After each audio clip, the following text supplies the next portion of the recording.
Dr. Suzuki, the floor is yours. Okay, good morning, ladies and gentlemen. It's a time to start the topic 2, and with the title of Scientific Approach Toward Dementia Prevention and Care. I'm Takao Suzuki from National Center of the Geriatrics and Gerontology, and will be a co-chair with Professor Prince from the King's College of London. And there are 5 speakers, and in this session. And yesterday, we had a subspecialty meeting of scientific approach toward dementia prevention and care. So in this session, at first, I would like to review the yesterday's symposium very briefly. And where can I get the slide? Slide processing? Slide はどこでやる? May I have the slide and how I can manipulate the slide, okay? Okay.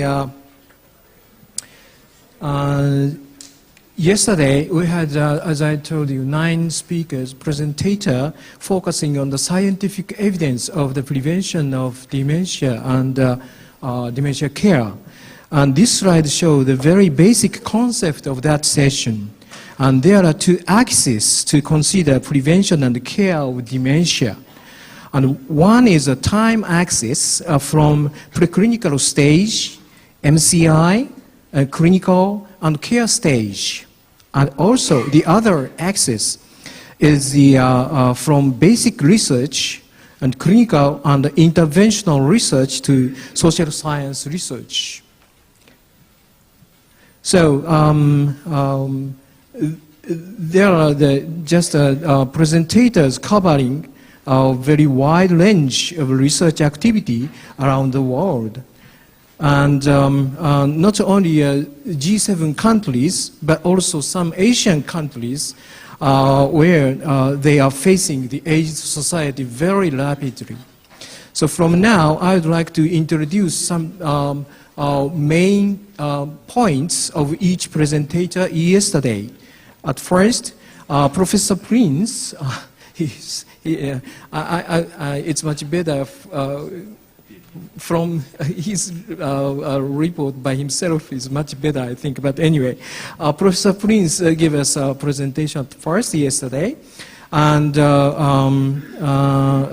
he gave us a talk on global prevalence of dementia in the world, and some robust risk factors of dementia so far established. And he emphasized the preventive strategies of dementia through the lifelong modification of lifestyle, as shown in this slide, such as an education in early life, and also hypertension control in middle life, and diabetes control in mid to late life, and also smoking through the lifetime. And he also emphasized that we have to continue our efforts to establish other robust risk factors for prevention of cognitive decline and dementia. And then Professor Hachinsky gave us a talk focusing on the pathology and prevention of vascular dementia. As you know, Professor Hachinsky is a pioneer in this field. And his review was focusing on treatable vascular components and risk factor to reduce the prevalence of vascular dementia. And he also proposed 3 steps of interventions, just shown in this slide.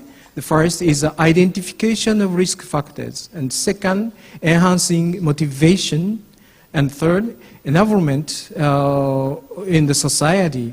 For example, the education of the control of blood pressure, or etc., in school or work.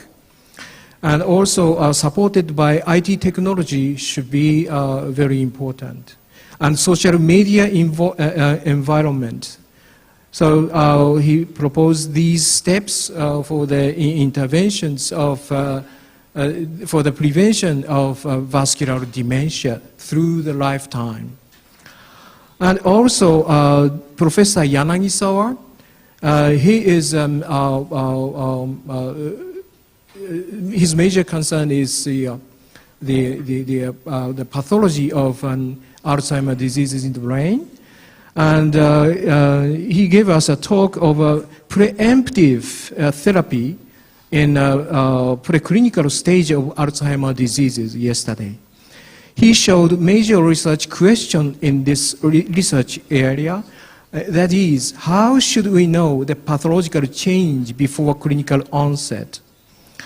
And he showed some solutions, and there are two examples. And one is, at present, amyloid PET is really strong weapons to know the pathological changes at the preclinical stage of the Alzheimer's diseases. However, it costs very much, very expensive, about $500 US per one examination.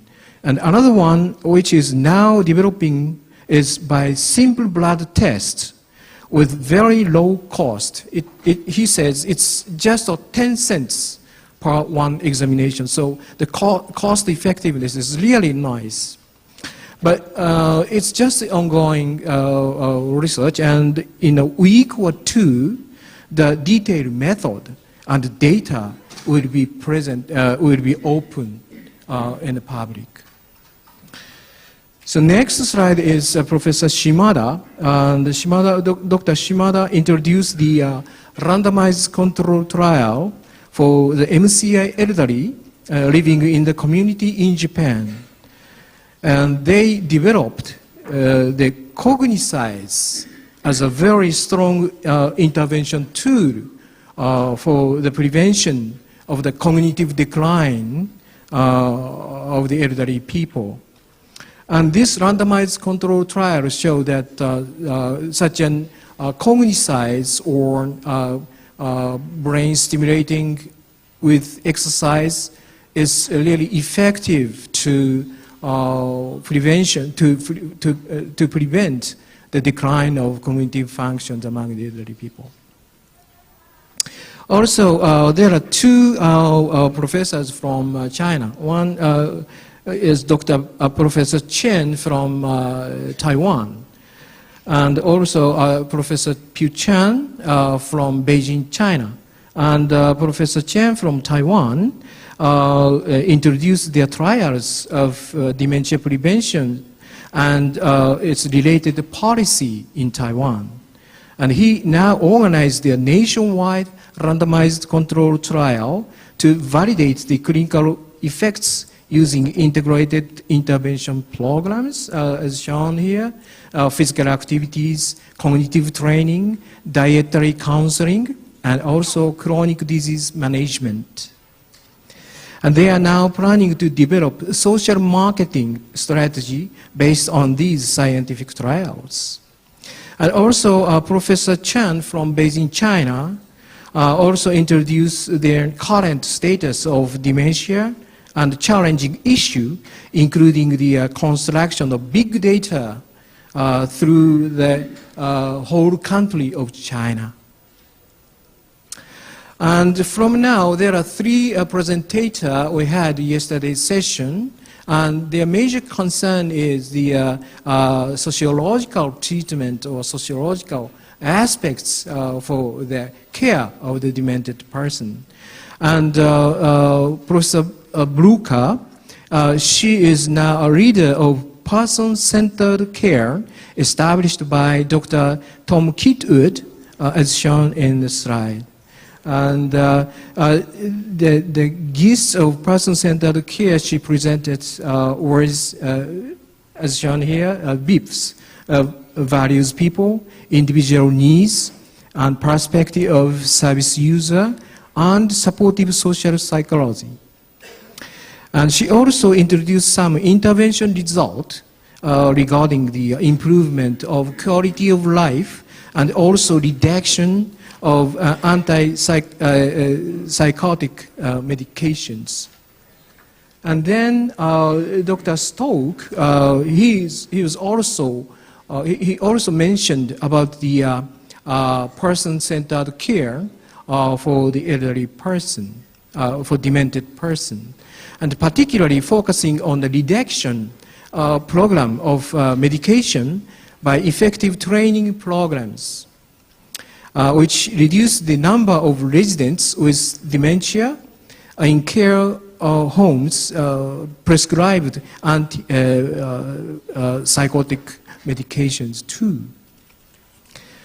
And final presenter in yesterday's session, Professor Kazui, and he stressed the needs for collaboration among the many people caring for demented patients living at home. And he published the collaboration notebook to make a good achievement for these needs. The collaboration notebook, including the patient's clinical information to share among the stakeholders, is really a good product, and the collaboration notebook is for support of demented elderly living at home. So just I have reviewed of the yesterday session very briefly. And so from now, based on these yesterday's presentation and the discussions and the knowledges, from now, we would like to have today's session. And today's session at first, yes, Professor Harayama will give us a talk. Professor Harayama is now a Council of Science, Technology and Innovation and Cabinet Office from Japanese government. So please, Professor Harayama, thank you. Thank you very much. Thank you very much, ladies and gentlemen. My name is Yuka Harayama. I'm executive member of the Council for Science, Technology and Innovation. This council is chaired by the Prime Minister, and our task is really support the government to formulate science, technology, and innovation policy, and also not only formulating policy, but helping them to implement these recommendations, including health issues. As Professor Suzuki described yesterday's discussion, we are fully committed to really go in this direction for the prevention and care of Alzheimer's and other dementia. What we can learn from yesterday's discussion is that to address dementias, we have to have really a strategy going to the more multidisciplinary approach, transdisciplinary approach, and also gathering all stakeholders, not only medical staff, but also you have to have all the engaged people, including civil society, caregivers, and also patients themselves. So all together, and we have to think about how to mobilize all these people. To do that, from the point of view of science, technology, innovation, we have to have an approach not only based on the triple helix, but quadruple helix. That means the collaboration among governments, universities, academia, business people, and civil society people together. So I will shortly describe how we organize at the government level. As I mentioned, at the council, we are within cabinet office. And then we try to really give the big picture of what we have to do in terms of science and innovation. And for that, we have a tool. We call it Science Technology Basic Plan, running for 5 years. Actually, we are on the 4th basic plan, and we are starting to prepare the 5th basic plan covering 2016 to 2020. So we can see that, foresee that the aging will be the critical issues for the next round of basic plan. And our approach is not only focused on high-tech issues. Technology is one aspect, but we have to have more broader view of science, technology, and innovation. That's our point of view. Usually, the care system and prevention is under the responsibility of Ministry of Health, but our approach is also to gather other ministries' strengths, including Ministry of Science, Technology, and Education, MEXT, and also Ministry of Economy, Trade, and Industry, business side. And the trial for us is really to formulate together our policy. I would like to mention some new issues here on the Japanese health landscape, because since last year, we are underway to discuss how to really better use of taxpayer money in terms to have a more concentration, prioritization in terms of healthcare. And finally, we arrived to the conclusion to set up a new funding agency focusing on health issues. We called it Japan Agency for Medical R&D, in short, AMAID, which will take starting the operational next April. So this new tool will be a helpful way to really have a direct investment in terms of medical care, including dementia and aging things. Beside these approaches, I come back to the chart presented by Professor Suzuki to dimension care prevention and also basic research and more clinical research and including social approaches. These 4 dimensions where we can intervene in terms of science, technology, and innovation. I say all of them. Of course, basic research is fundamental and funded by the governments. It's critical. But also, we have to take care of the implementation of therapy and all care system. That means we have to integrate social science approaches. And that is quite new for Japanese context because we are working in silo in some sense.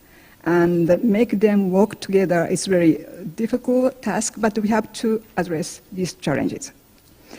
Also, in terms of prevention and care, I say, we need to have power of science, technology, and innovation. For example, prevention, we need to have evidence-based approach to take actions. For that, we need to have really, as I said, interdisciplinary approach to bring evidences. And for care system, we need to take advantage of advancement of ICT, some called e-health. And behind all these approaches, we have to accumulate information, data, and we have to not only gather information, but share information. For that, we have a tool today to really exploit the power of big data in general and terms, but in particular, it's so critical to take advantage of the big data and analytics apply in the field of dementia and Alzheimer. For that, the one approach at the national level is not sufficient. And all of us recognize the importance to have the common understanding of the problem, common approach to really to act together. And to do that, we can start with sharing information. That means we are talking about open access, open data system, and some of developed countries, they're already taking some actions. And we have to have the same common view on that because we need to have kind of standardization and common practice regulation. And for that, I encourage all of you, and including myself, to take action moving in this direction. So to have a practical cases applied in Alzheimer and dementia is really a beautiful case because all of us, we have to address anyway. And the time is not forever, but we have to act quickly as soon as possible because we have to make so much step to do from the world. Thank you very much.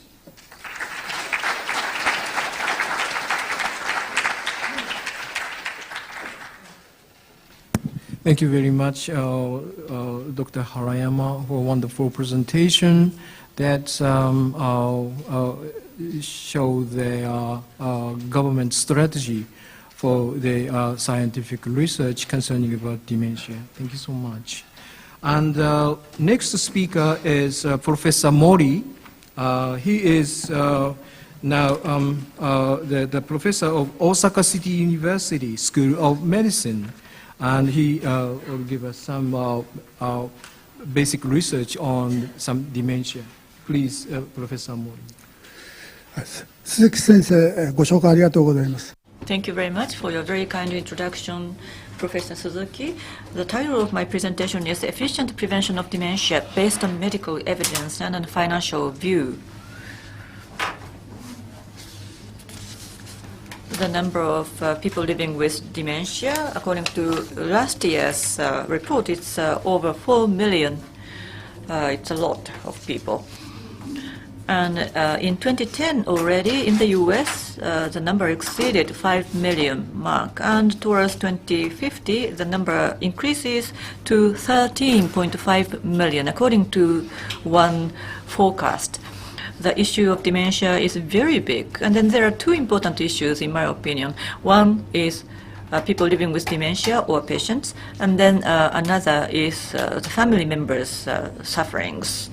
And the thing is that people living with dementia, they cannot fight against this disease together with the family members. This is a very important characteristic of this condition. And the number of patients itself is a problem because of the care cost and a very high health care cost. At this point in time already in the US, 20 trillion yen spent was made. Here in Japan, it's 15 trillion. And if we continue with this curve, of course, we'll be bust completely. So that's why, according to this title, if we can delay the onset of disease by 5 years, what happens? So as you can see with another curve here, which is the blue, the number of people living with dementia can be reduced by 40%. So this was a prediction reported back in 2010 already. So how can we reduce the number of patients? And of course, we have to address the issues of lifestyle-related diseases and improvement of exercise and etc., etc. There are many factors to be addressed, but then we need to also go after efficiency. And a more surer way of going about it is to develop good medicine, of course. So what is the status of development of new medicine in this sphere? Actually, the situation is not that bright. So for MCI, the only approach which has statistical significance is here. US FDA said we should develop medicine not only for full-fledged or full-blown dementia patients, but also for those patients who are still at a very early stage with mild cases, or even further, even before onset, those people can be addressed with some kind of medication. So this was already proposed by US FDA in 2013. This is a very, very new proposal, I guess. So this is a new paradigm, shifting from treatment to prevention.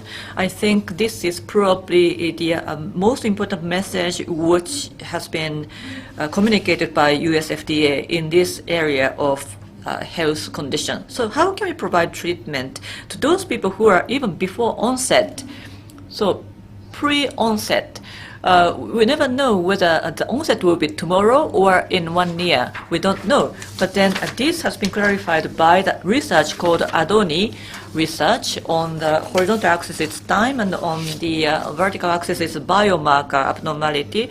This was published in Lancet Neurology, ADONI study. This is normal people, this is MCI, and eventually this is dementia. This is the cascade, and before symptoms of dementia are seen, what kind of tests are available for early diagnosis? MRI, FDG PET, and also cerebrospinal fluid. So those can be used. And in yesterday's breakout session, we discussed this, more specifically amyloid PET, which is presented by red line here. This is the test method which is most sensitive and most reliable right now, and it's drawing a lot of attention. So before onset, what is the timing we will see certain changes? That was studied by Diane study. Even 20 years before the onset, there is some kind of pathological change in the brain already. So Dr. Bateman from Washington University of Diane study was published here, and amyloid PET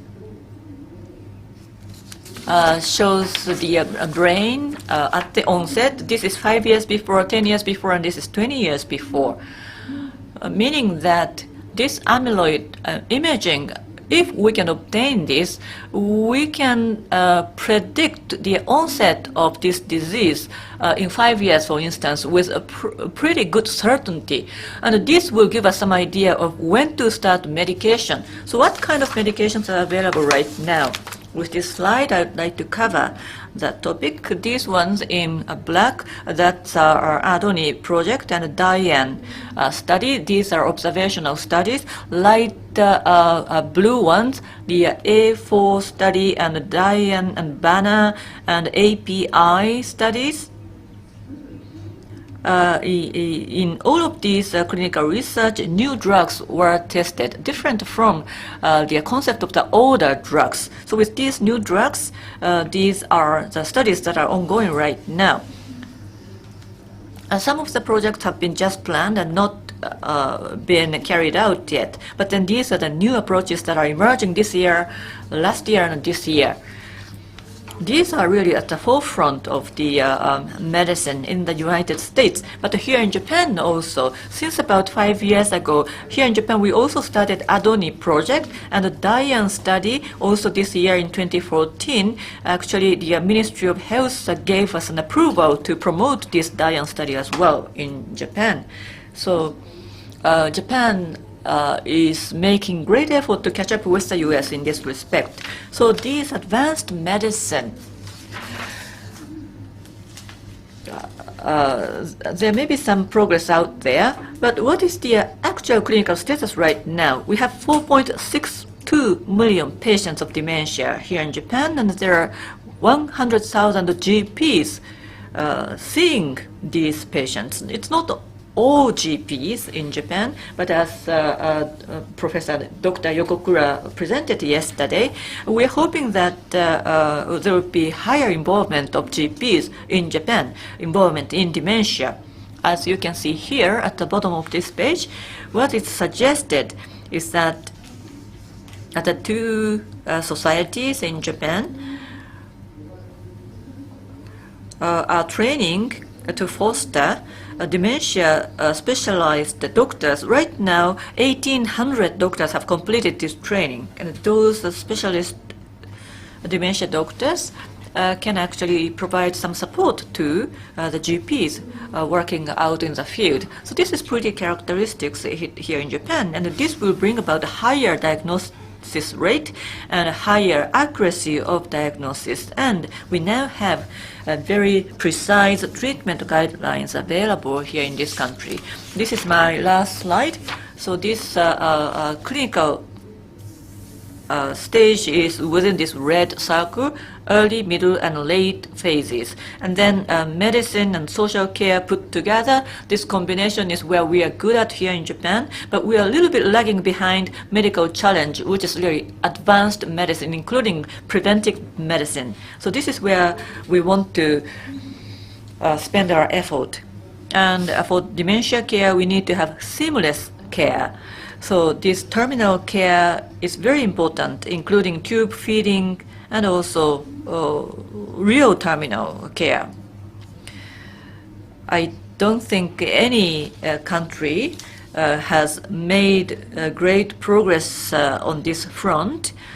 So actual clinical practice and medical challenge or advanced medicine, all of these need to generate evidence towards the terminal care, because all that end well is good. So with that, I would like to conclude my presentation. Thank you very much.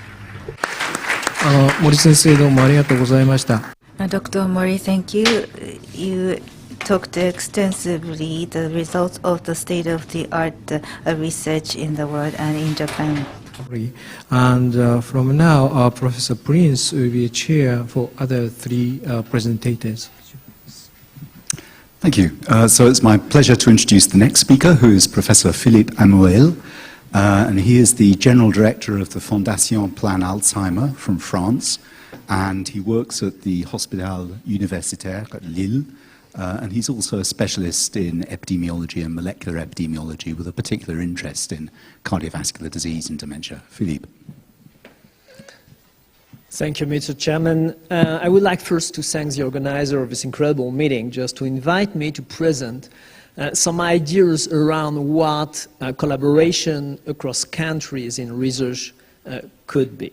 I will discuss what is called actually joint programming. And this joint programming initiative is based on three main pillars. The first one is the shared visions, where countries engage voluntarily and on a viable geometry, that is, they don't have to participate in any or all of the event, which is based, in fact, to tackle a major societal challenge. This societal challenge has been defined by a specific group as the European Commissions, and neurodegenerative disease and Alzheimer's in particular have been identified as a major challenge for Europe. The second point, which is important in this joint programming initiative, is a management structure. It should be light, it should be as efficient as possible, and intended toward to tackle this societal challenge. The third point, which is not the least, is a common strategic research agenda that needs to be defined. And with this three pillars, you can begin to help to what we call defragment research. That is, the fragmented research within different smaller countries can be clearly efficiently improved by these defragmentations. So the clear point is that we cannot tackle neurodegenerative disease by acting as single countries. And that's why GPND is now one of the largest global ND research initiatives, which is led by countries themselves, with 28 participating countries, with, in yellow, their EU member state, associated countries, and third countries just like Canada or Switzerland. And what's interesting is that all this has one goal, which is to increase the coordination of national research programs to try to improve their impact and effectiveness. The GPND goals are relatively simple. You know them all along. It's really to tackle the challenge of AD and other neurodegenerative disease by developing new treatment and preventive strategies, but also improving health and social care approaches. The point which is also an important element of this action is to raise awareness and destigmatize neurodegenerative disorders. And finally, to alleviate the economic and social burden of this disease. The idea of GPND is really to bring together the researchers, not only basic researchers, but also clinical and healthcare and social researchers, national funding bodies, and national research strategies and investment. So we are speaking about neurodegenerative disease in GPND. This concept covers, of course, Alzheimer's disease and related disorders, Parkinson's disease, prion disease, motor neuron disease, Huntington disease, spinocerebellar ataxia, and spinal muscular atrophy. And most of the expenses and research are devoted to Alzheimer's in a proportion of 70% almost. The scope of this GPND is research, research, and research in all the different fields. That is basic research with all that's around animal models, cohorts, disease pathology, medical and translational research with early diagnosis, prevention, clinical trial, and last but not least, social research with healthcare delivery, home automation, health economics, and ethics. These defragmentations, which is what GPN is all about, is based on two main elements. First, the strategic resource agenda, and second, an alignment of countries on common resource goals. This agenda of research has been launched in February 7, 2012, and accepted and prepared by all the countries participating at that moment in the initiatives. And we have 5 major priorities, 10 enabling technologies. So about the priorities, we have, of course, the origin of the disease, the mechanisms, the models, the definitions, but also, as you can see, the idea to develop strategy in therapeutics, but also prevention and interventions. And of course, one of the major elements is healthcare and social research. Just to give you an idea of the implementation of the strategic research agenda since the last 4 years, we have, for instance, calls for proposals based on virtual common pot. That is the money stay in the country, but all the other elements are common. A common review board, a common call, a common dissemination of this information. Just to give you an example, during the last 4 years, we launched 5 new calls. Ones were really brand new. We just got the results last week about preventive strategies. But you see, we are addressing all the major elements. The first one, which is a pilot one, was addressing the optimization of biomarkers, because we speak a lot of biomarkers, but not everybody agrees on these definitions of biomarkers and results.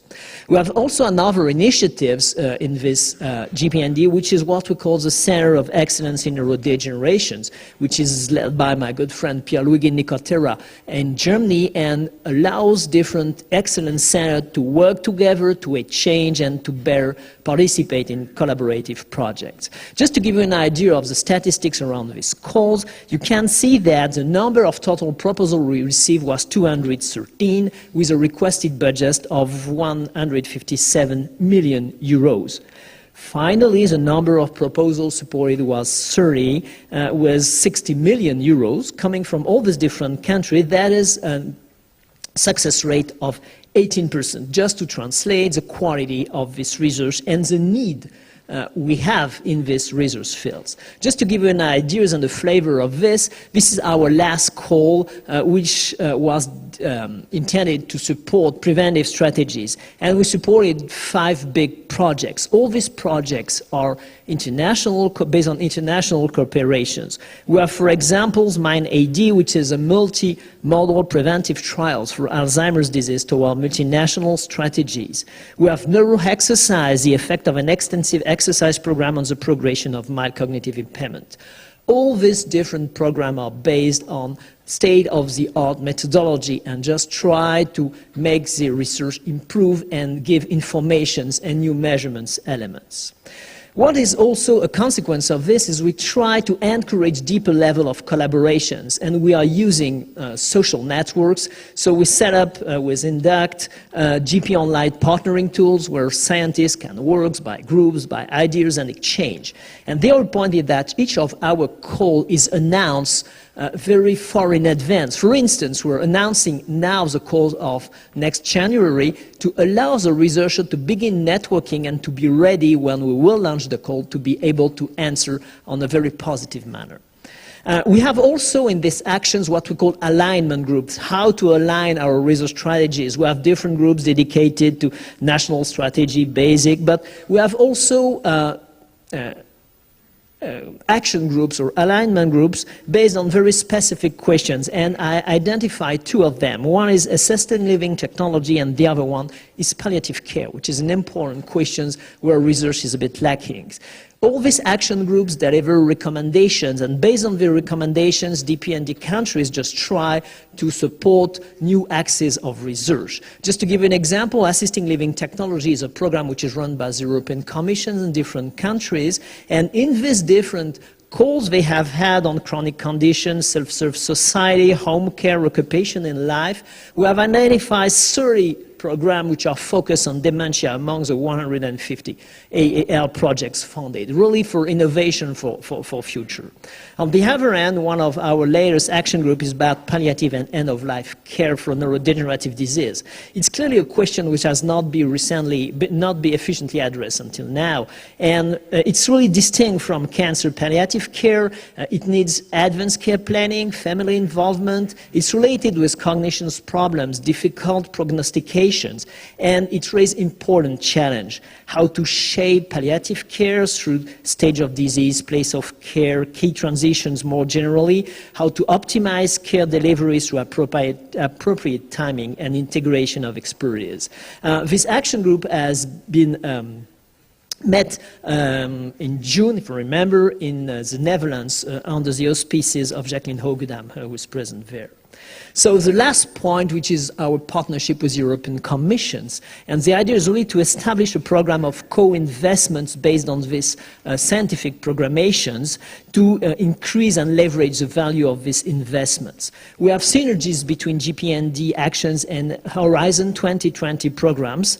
We had the chance to have during the first call of Horizon 2020 in December 2013, what is called an ERANET call fund. That is, we will launch our call as usually, and the European Commissions will help us to co-fund this with a top-up funding that can raise 33% of the amount which is put by the different countries. And these calls will be issued in the end of 2014, beginning 2015. We just announced it. If you remember, we want researchers just begin partnering now. Today, sorry, because there's jet lags in Europe. So tomorrow, yes, tomorrow it will be on our website, just to announce that to the researchers to prepare for this course. It will cover 3 main topics: identification of genetic, epigenetic, and environmental risk, longitudinal cohorts, and advanced experimental models. Just to conclude, if you can see that from G7 to GPND, we have a shared visions, and most of the countries who are participating to G7s are also participating in GPND, and we are really open to new participation from US and Japan. And if you want to keep updated with all what we do, you can visit our website, sign up for our GPND news feeds, email us, and follow us on Twitter. Thank you for your attention.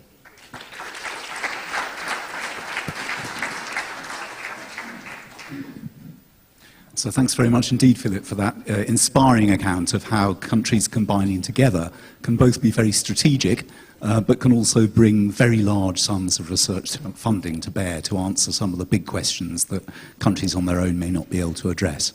So thank you for that. I'd like now to move to the next speaker, and he needs a little introduction, I think, but Yves Jeannette, who is the Scientific Director of CIHR Institute of Aging and Professor of Cognitive Neurosciences and Aging at the University of Montreal in Canada. Thank you so much, Dr. Prince, and both chairmen.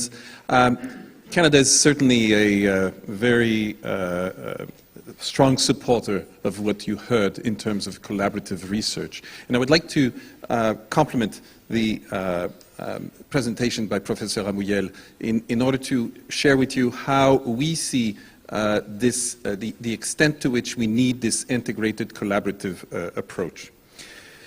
And we are also very, very aware of the challenge, as you heard all since the beginning of this conference and through all the figures. One thing that I would like you to focus on is the projection, not only in G8 countries where we will have more than double the number of dementia by 2050, but in low and middle income countries as well, where it will more than quadruple. And I think this is something that we did not stress enough probably since the beginning of this meeting, and that we have to address. And Canada is very, very aware of this. And that's why the challenge that we're facing, we are deeply convinced that it's a very global challenge. Now, we heard, and I will use a slide very similar to Dr. Mori, where we see the course of the disease. And the approach we have is to go from prevention to care and to support research on how to prevent the disease to occur, how to delay the clinical manifestation through dementia of the diseases causing dementia, and also on how to provide quality of life and maintain social participation. And our strategy to support research on dementia in Canada covers all this. Now, we had, of course, at the Canadian Institute of Health Research, a series of programs addressing independently each of these aspects.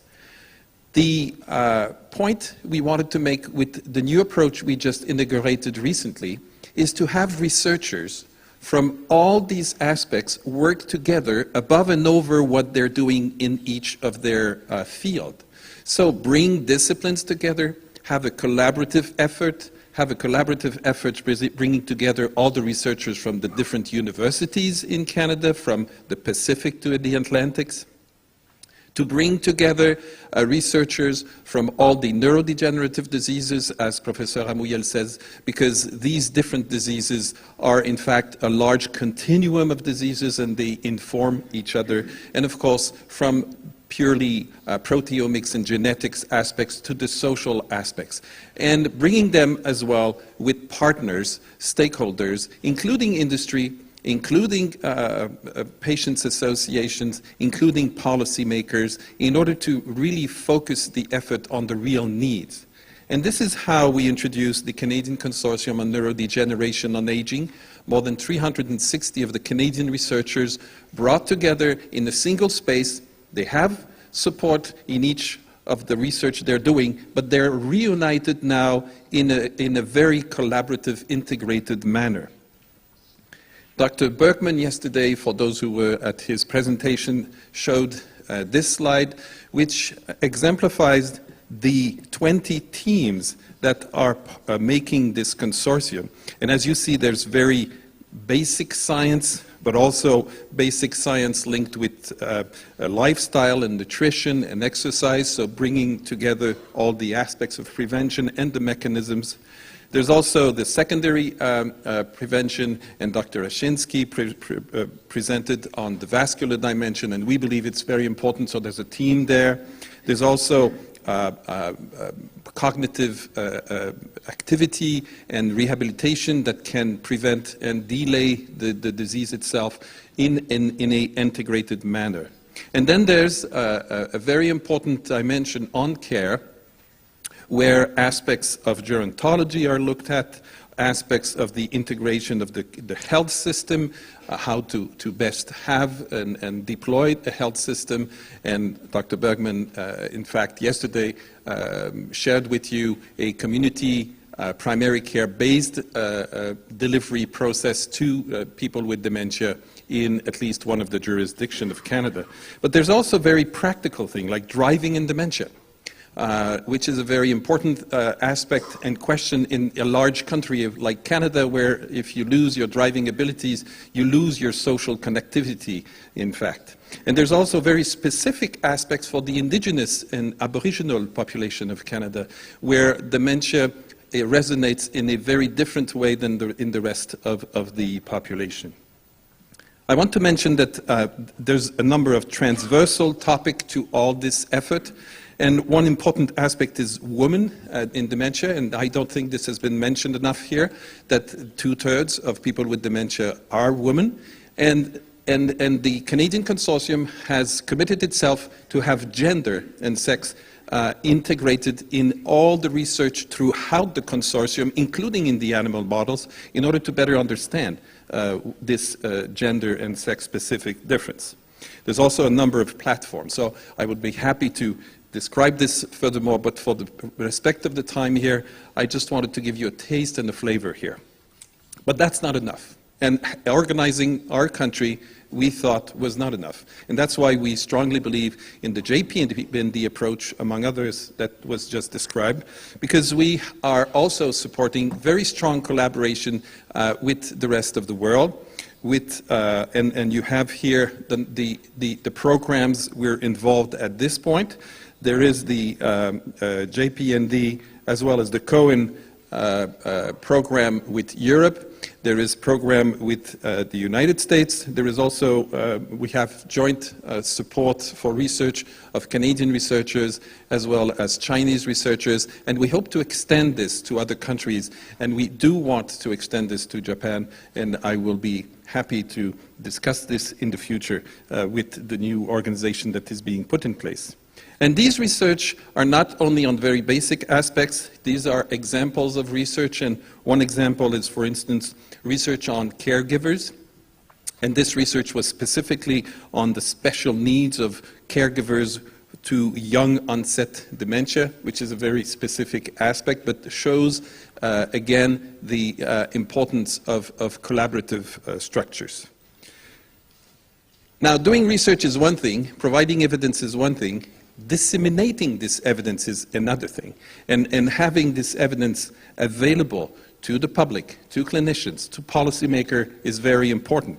One of the aspects, as an example, is that integrated in this Canadian consortium, there is a dissemination arm, which is called the Canadian Dementia Knowledge Transfer Network. And this takes form, among others, in a website, which gives access to all the information and gives access to very practical support for the caregivers, for people with dementia to empower themselves, but also to clinicians to better evaluate, and also to policymakers. At the Canadian Institute of Health Research, we also have other programs, including what we call the best brain exchange. So any government or jurisdiction in Canada, let's say a Minister of Health of Ontario, who wants to know better how to treat and to deploy a program to dementia, could ask us. We bring them Canadian and international experts for a full day of discussion and provide them with the informing evidence for them to make the best policy-making decisions. So just wanted to share with you that we strongly believe in collaboration, integration, and we're welcome all of you to collaborate more with the Canadian researchers. Thank you so much.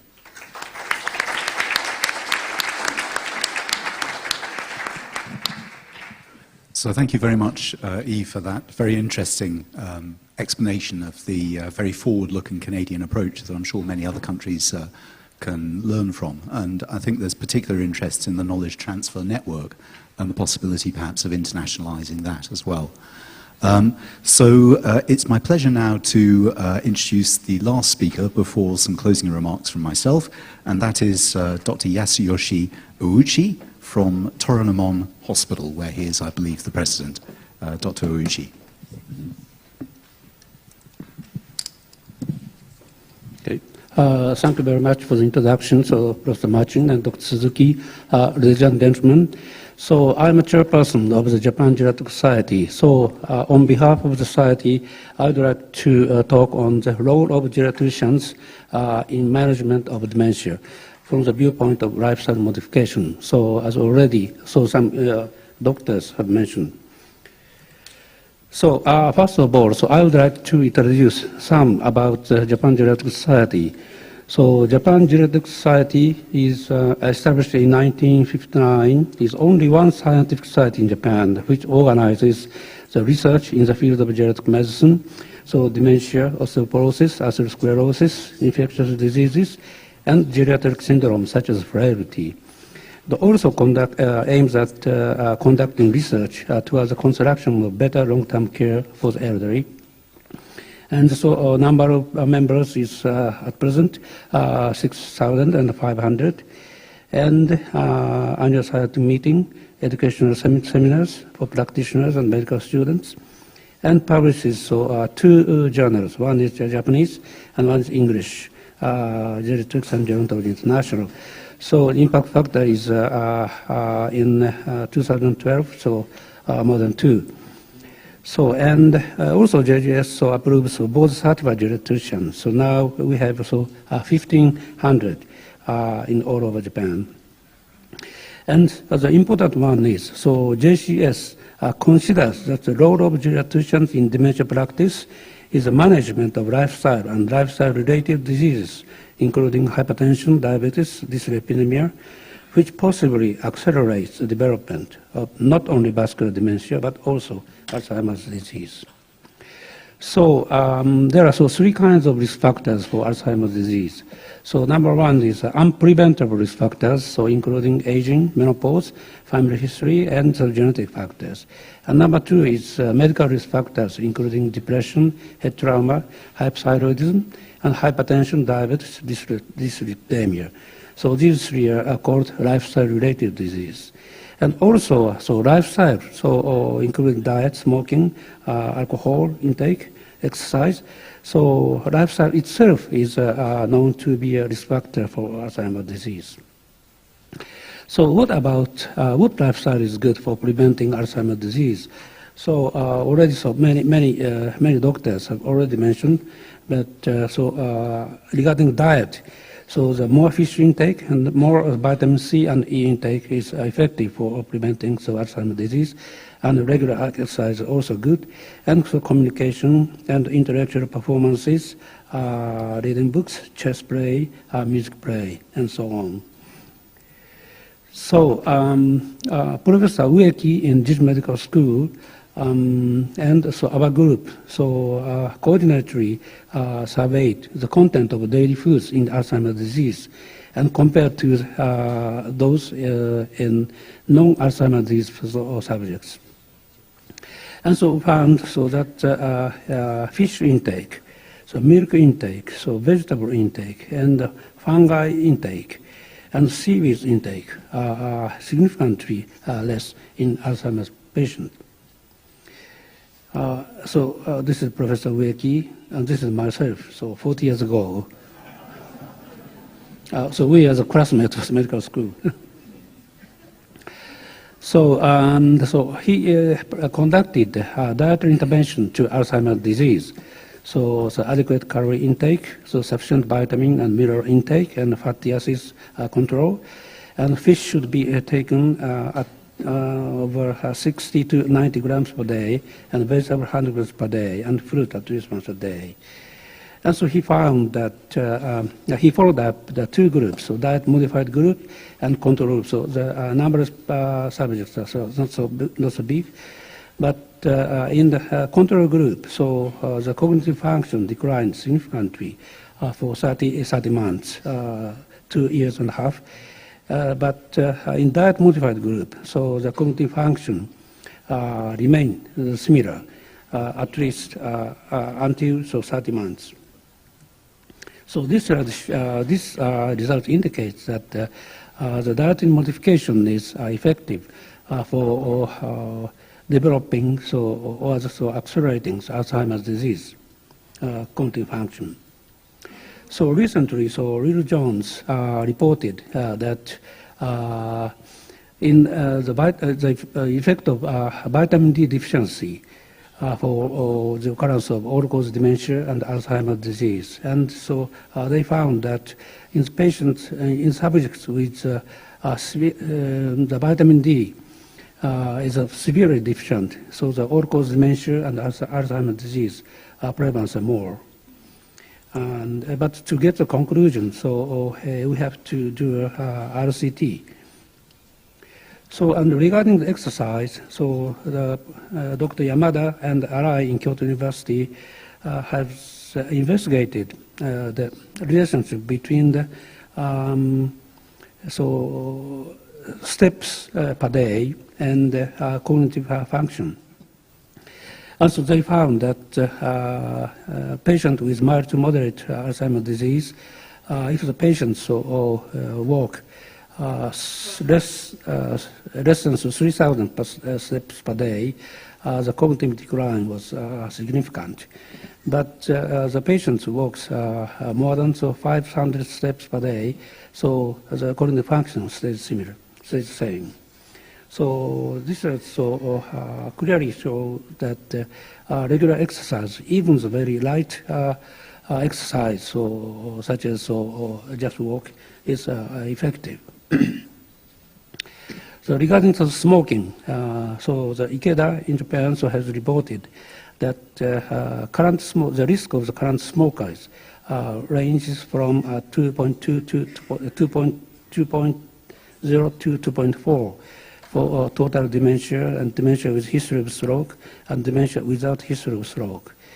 And so, interestingly, the risk of ex-smokers decreases from 2.2 to 2.3 to 1.5. So the smoking cessation might be effective in preventing the occurrence of Alzheimer's disease. And as you can see here, if the smokers smoked 1 pack per day, so the risk further increases. So the hypertension, diabetes, dyslipidemia, obesity, so all are well-known risk factors for atherosclerosis. But so these have been reported to be risk factors also for Alzheimer's disease. And moreover, so treatment of lifestyle-related disease has been reported to decrease the incidence of Alzheimer's disease. So this is the first report indicating that the treatment of hypertension is effective for preventing occurrence of Alzheimer's disease. So the systolic hypertension patients was treated by nitrogen calcium antagonist, and they found that the incidence of Alzheimer's disease became half. And also, treatment of diabetes is also the similar observation has been reported. This is a meta-analysis, and so combines the progressive shape and height. So the significant reduction of dementia has been reported, so 13%. But mechanism, why or how the lifestyle modification or the treatment of lifestyle-related diseases is effective for preventing Alzheimer's disease is not known.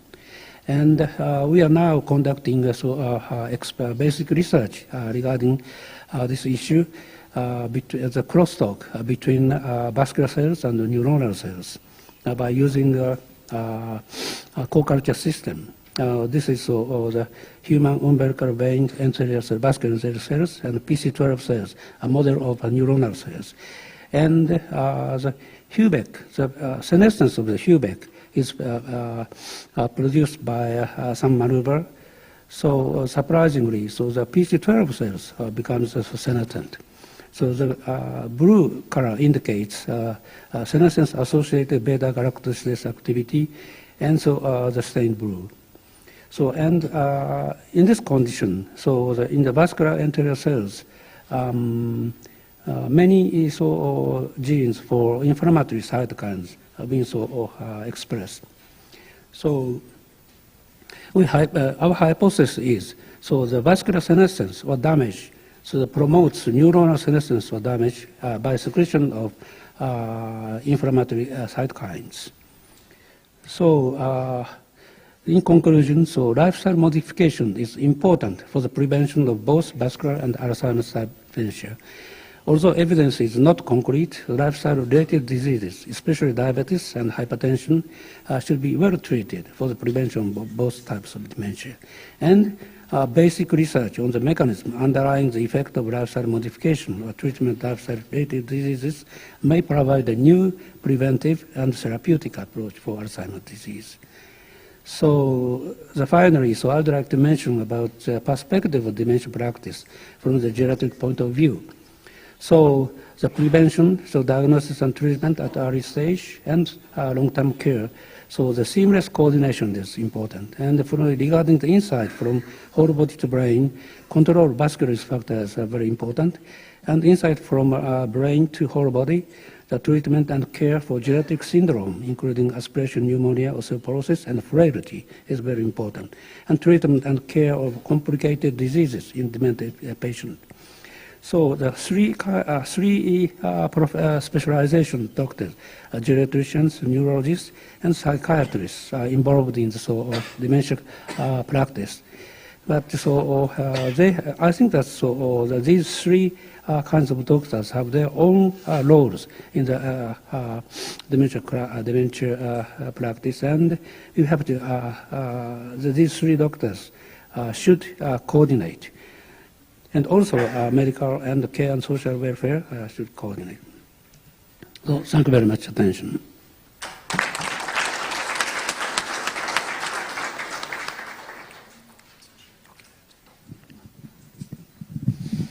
Okay, thank you, Professor Ouchi. And now I have closing remarks with the summary of this session by Professor Prince. Professor Prince, please.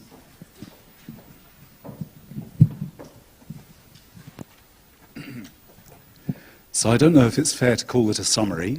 Since I was asked to prepare a presentation, I have a short presentation if there are the slides there. Still? Excellent. Good. But I think hopefully it may still serve as a little bit of a summary of some of the things that have been discussed both in yesterday's session and today's session, but I think also perhaps a summary of some of the important things that haven't been discussed. So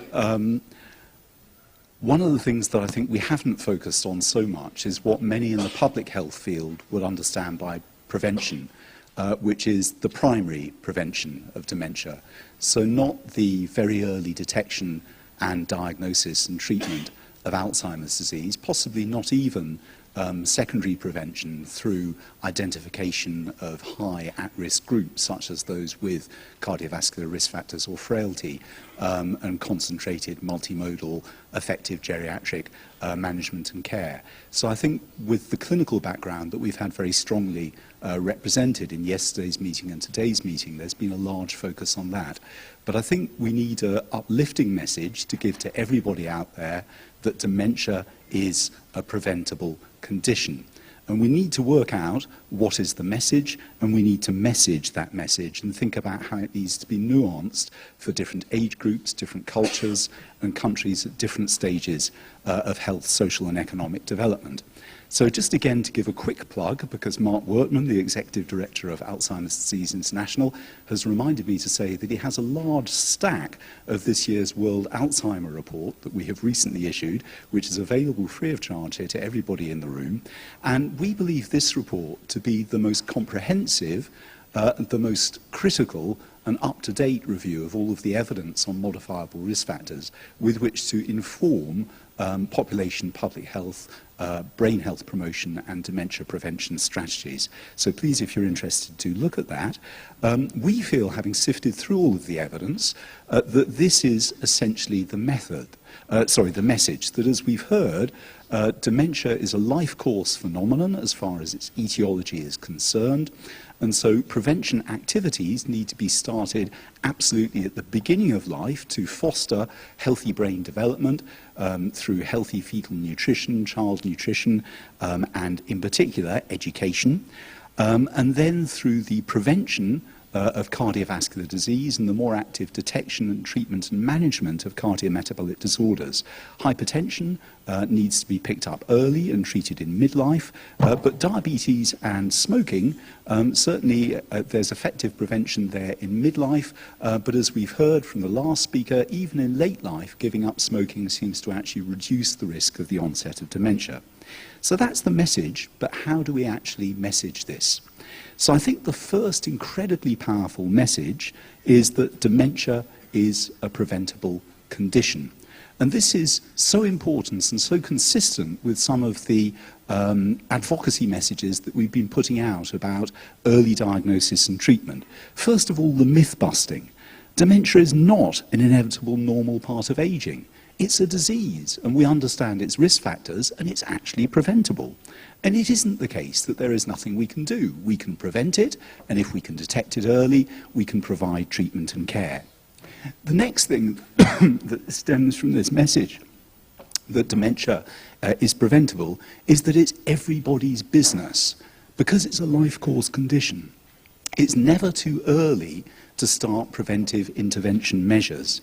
And so children and young people need to engage with the notion that they have a strong expectation of reaching late life, and they will have a certain risk of developing dementia, and they should be concerned about that. And we need to think how to package that message to them so that it influences their behaviours across the life course.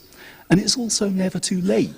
So the notion that I've smoked all of my life and it's never going to make a difference, we need to get older people engaged with these prevention activities as well, because things that they do and decisions that they take and the way that as societies we help them to take those decisions is going to have an important impact upon their dementia risk.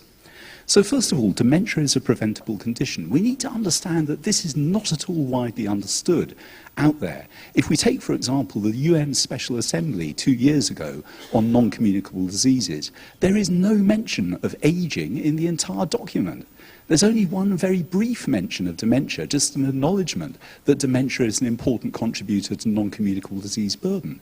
The entire focus is on cancer, on cardiovascular disease, stroke and myocardial infarction and diabetes and their prevention. Now, actually, the current agenda, the dominant agenda within that NCD process, which is for tobacco control, reducing salt in diet, reducing alcohol intake, promoting activity, and better management of cardiovascular risk factors, is probably exactly what we need to be doing for dementia. But dementia needs to be highlighted in there as one of the key conditions that can be prevented. Now, why is it important that dementia is in there?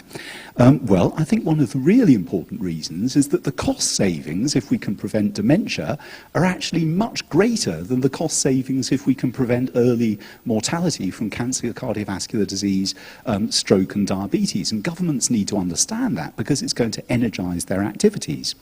I think the next reason is that there may be specific things that you might want to do. I noted that the Labour Party, the opposition in the UK, has recently announced that they're going to introduce a super tax on tobacco company profits of £100 million per year in order to fund more rapid cancer diagnostic tests. Now, actually, if we think this through, smoking actually probably contributes about 13% attributable risk to the incidence of dementia. And in the UK, the societal cost of dementia is somewhere in the order of 24 to 26 billion pounds. 13% of 24 to 26 billion pounds is about another 3 billion pounds per year. Should the UK government be considering putting on a super tax on tobacco companies' profits in order to pay for the social care for dementia as well as the health care for dementia that people's smoking habits are causing? Now, this would be obviously a very provocative thing to do, but it would very clearly make a link in people's minds between smoking behaviour and dementia and the potential that they could change their individual behaviour in order to change their dementia risk. So the final two messages with this, it's never too early. I think with younger people, we probably need to be talking about brain health promotion rather than dementia prevention. We need to get everyone to recognise the importance of education as a source of cognitive and brain reserve. And we need to understand that there is no limit, apparently, to the extent to which education can actually increase brain reserve and reduce the risk of going on to suffer dementia in later life. So that for high-income countries, it's important to increase the rate of higher education and university education for the population as a whole. For low-income countries, it's important that everybody gets basic education, but it's important that all countries prioritise this for this reason. And it's important to understand that education is education for life, and that better educated people are more likely to absorb health messages and more likely to reduce their risk of cardiovascular disease, and that if you have an uneducated population, it's going to be resistant to those health messages. We need also to understand the important upstream determinants of adult cardiovascular risk, and that there's many things which are actually not within the domain of individuals to make their choices, but where national action by governments needs to be carried out in order to encourage individuals to make those choices. It's also never too late, and for older people, I think it's important to talk very directly about dementia prevention, because dementia, as we've heard from many speakers, is such an important concern for older people. There is evidence that stopping smoking, not getting diabetes or getting your diabetes detected and properly managed can have an important effect on your future risk of developing dementia.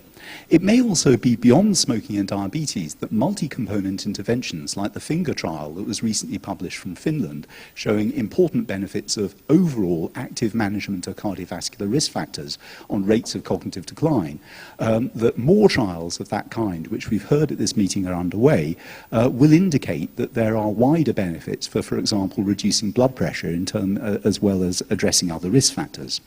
We need to think about the possibility of the poly pill. This is a low-dose combination of thiazide diuretics, beta blockers, of statins to reduce cholesterol, plus or minus aspirin. It's incredibly cheap, and in a single pill that's conveniently taken once a day, everyone with elevated cardiovascular risk can be on one of these pills, can control simultaneously all of their risk factors, potentially could have a big impact, I think, on dementia incidence, and we need trials of that as well. So I think the other thing that we need to think about older people is we need to learn from Bandura's social learning. That messages spread through society in ways that are complex and difficult to understand. But one thing that we do know is that older people are authoritative individuals within many families and within many societies. So giving older people this message allows them to communicate this to younger people in such a way that actually changes health behaviours throughout society. Now, I think finally what I wanted to say is that the real way whether we're going to know whether the things that are happening in countries at the moment are really making a difference is not through randomized controlled trials, but it's by monitoring the dementia epidemic. And there's far too little of this going on. There's very few countries that have actually committed at governmental level to repeated nationally representative surveys of the prevalence of dementia or the incidence of dementia in order to understand what are the trends. And we've already heard that in some countries, particularly in the UK, the USA, some Scandinavian countries, we're already seeing possible signs of downward trends in the prevalence and incidence of dementia that may also be associated with improvements in cardiovascular health and improvements of levels of education in those countries. So it's a kind of a natural experiment. And in the cardiovascular disease field, this is what people have been doing for the last 30 or 40 years with studies like the WHO MONICA study. We need to have such national studies funded and in place in high-income countries, but in low-income countries as well. And I just wanted to alert everybody to what Yves Jonette mentioned about the fact that we haven't said nearly enough in this meeting about low and middle income countries. We can see from this slide that actually of the global distribution of incident dementia, nearly 8 million cases per year, nearly half of them are actually occurring in Asia. And the majority of those new cases of dementia that we want to prevent are going to be happening in low and middle income countries. And that's going to be increasingly the case over the next 50 years. While we're seeing a reduction in the prevalence of dementia in some high income countries, we're probably actually seeing a doubling of the prevalence of dementia over the last 20 years in China. That's a matter of great concern, and it's very probably linked to the fact that in China, alongside many other rapidly developing middle-income countries, we're actually seeing an unraveling of public health and a taking on of adverse cardiovascular risk factor behaviors with the globalization of these tendencies. And this needs to be highlighted and it needs to be addressed. And finally, just a slide from our own work with our 1066 Dementia Research Group in low and middle income countries, showing a very high prevalence of hypertension in the older population and a big range in the effectiveness of the public health system in detecting and controlling hypertension in those countries. Again, systematic action by governments is needed to address these problems, to strengthen these health services to do this work. Thank you very much.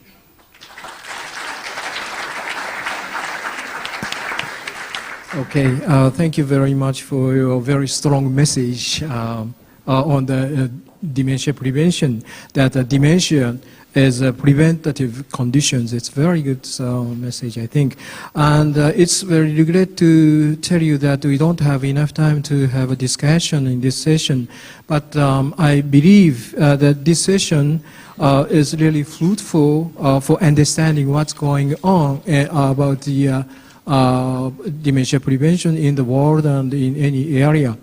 And also what we should do more for the prevention of dementia from a scientific aspect of, and also the improvement of care conditions. And finally, on behalf of the organization, I really appreciate all of the speakers and all of the participants in these sessions. Thank you very much.